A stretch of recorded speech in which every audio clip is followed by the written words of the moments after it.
O intestino hoje é considerado um segundo cérebro. Ele tem a mesma origem embriológica nos mesmos tecidos que geram o cérebro. Nós sabemos hoje o intestino é considerado um segundo cérebro. Nosso cérebro tem 100 bilhões de neurônios estimados. O nosso intestino tem 100 milhões de neurônios. Produzidos diariamente. Exato. E essa quantidade imensa de neurônios dão ao intestino uma independência que nenhum outro órgão tem do cérebro. Se você cortar a comunicação de qualquer órgão com o cérebro, esse órgão deixa de funcionar. O intestino não. Ele é o próprio cérebro. Se você cortar a comunicação com o sistema nervoso central, ele continua funcionando. É o único órgão que faz isso. Eu assisti uma palestra ligado ao pessoal da Fisioquântica, uma palestra sobre medicina quântica, que falando que as ligações neuronais do cérebro, do intestino para o cérebro são muito maiores do que o cérebro para o intestino. Certo. Isso tem alguma indicação do ponto de vista da nutrição, do sistema nervoso central, doutor? Tem, porque, pensando assim, os neurônios se comunicam entre si através de substâncias chamadas neurotransmissores.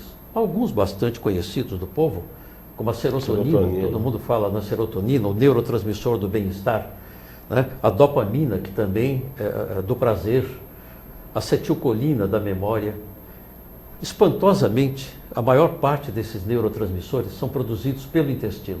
A serotonina, por exemplo, é produzida 90% dela no intestino, apenas 10% no cérebro. Então, a serotonina tem uma importância extremamente grande, inclusive para a dinâmica do intestino.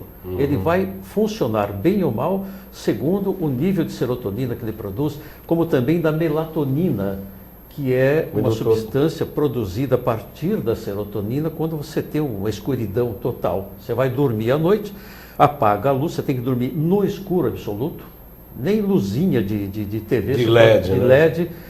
E a serotonina é transformada em melatonina na glândula pineal e ela nos dá um sono tranquilo, fantástico, um sono profundo, reparador. Ela é o melhor limpador de radicais livres do cérebro, a melatonina. E a melatonina tem uma importância grande no próprio intestino. O intestino precisa de melatonina porque ele é o maior depósito de radicais livres do corpo, o intestino. E a própria melatonina limpa o intestino desses radicais livres, diminuindo inflamações do intestino, inclusive cânceres do intestino. A melatonina. Melatonina, que é derivada da serotonina, produzida no intestino na maior parte. Outro dia eu estava falando com a colega Luciana Leal Machado, a nutricionista que nos referíamos um pouco há pouco antes do nosso programa.